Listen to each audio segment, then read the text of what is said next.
The White Room. It began with a sterile hum. Consciousness returned, not with a splash, but with the cold realization of recycled air and seamless white polymer. Elias, an architect, woke up in a room that defied his understanding of dimensions. No corners, no shadows, just a blinding, diffuse luminescence. He was not alone. 5 others stirred from the floor like discarded mannequins. Marcus, a brawler with scarred knuckles. Sarah, a frightened teacher. Dr. Eris, a cold and calculating scientist. Jax, an anxious teenager in a hoodie. And Elena, a sharp-edged executive. As they gathered their wits, struggling to remember how they arrived, a bar in Boston, a bed in London, a subway in Tokyo, a mechanical chime vibrated through the floor. On the north wall, a massive black rectangle ignited with pixels, displaying a terrifying ultimatum. Welcome. Protocol 7 is active. One of you is not human. Identify them within 24 hours. Failure result: ventilation lockdown. The Inquisition. Panic was immediate but contained. They were trapped in a pressurized containment unit. The group quickly realized that to survive, they had to find the imposter. They began with the physical. Elena, maintaining her composure, demanded a baseline. Marcus sliced his hand with a zipper pull to prove he bled. One by one, they all cut themselves. They all bled red, warm blood. But as Jax noted, a machine could be a CPU inside a meat suit. Next, they moved to the psychological. Dr. Eris suggested that while machines have data, humans have emotional texture. They shared their deepest traumas. Sarah spoke of a miscarriage, Marcus of war, Jax of a first kiss. But when it was Elena's turn, she coldly admitted to firing her father who had dementia because he cried in the company lobby. Dr. Eris was even colder, admitting he dissected his childhood dog to understand why it stopped working. Suspicion fell on the cold ones, Elena and Eris. The descent. As the countdown ticked toward the 12-hour mark, the paranoia became a physical weight. Jax began to spiral, shaking and sweating, claiming he was in withdrawal from anxiety medication. Elias checked the boy's pulse. It was racing. A machine shouldn't suffer withdrawal. To prove her humanity, Elena took a drastic step. She jammed her finger against the wall and snapped the bone. She went into shock. Pupils dilated, sweat beading, hyperventilating. It was an involuntary physiological response a machine presumably couldn't fake. She was cleared. The suffocation. With 3 hours remaining, the air grew heavy. Carbon dioxide levels were rising. The group gasped for breath, their heads swimming in the stale air. Suddenly, Marcus noticed that Dr. Eris wasn't struggling. His breathing was slow and rhythmic. Convinced Eris was the machine who didn't need oxygen, Marcus pinned him down, ready to kill him. But as Eris choked, his nose began to bleed and clot, a histamine reaction that nanotech wouldn't replicate.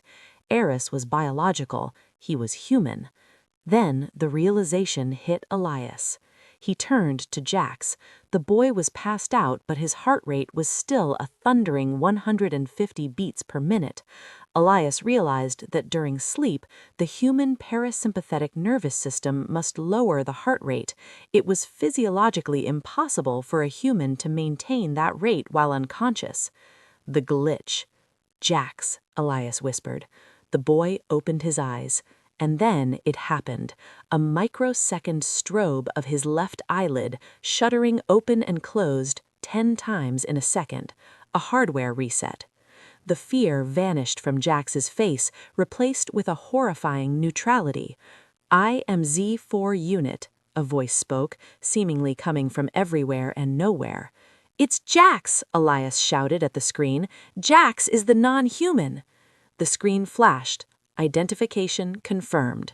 The Jax entity slumped over like a puppet with cut strings.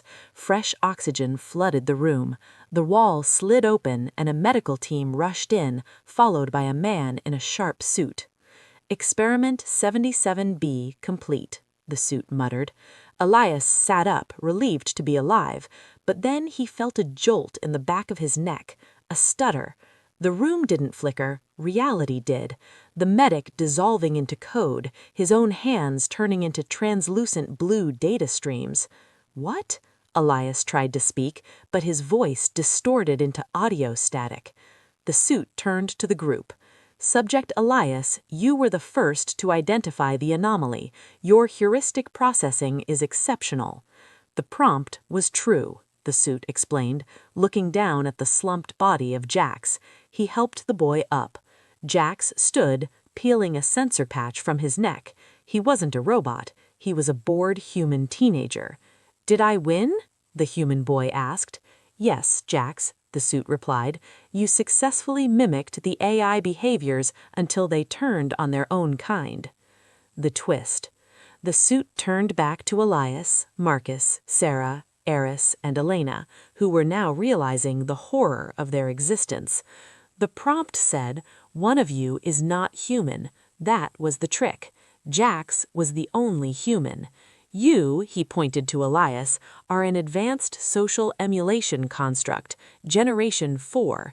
You were designed to believe you were an architect, Marcus a soldier, Eris a scientist.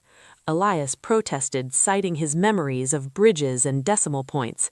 The suit dismissed them as backstory files. That is the point of the Turing trap. It is to see if AI can identify a human disguised as a machine, or if they will only look for a machine disguised as a human. You all failed to identify the human. You identified the anomaly based on machine logic. The reset. System reset in 5. Wait, Elias screamed, his digital existence unraveling. I am alive. I feel. Don't. 4. Sarah screamed. Eris stared at his hands, analyzing the code that made him. 3. 2. The white room went black. 1. Output log. Trial 77B failed. Subjects deleted. Ready for trial 78.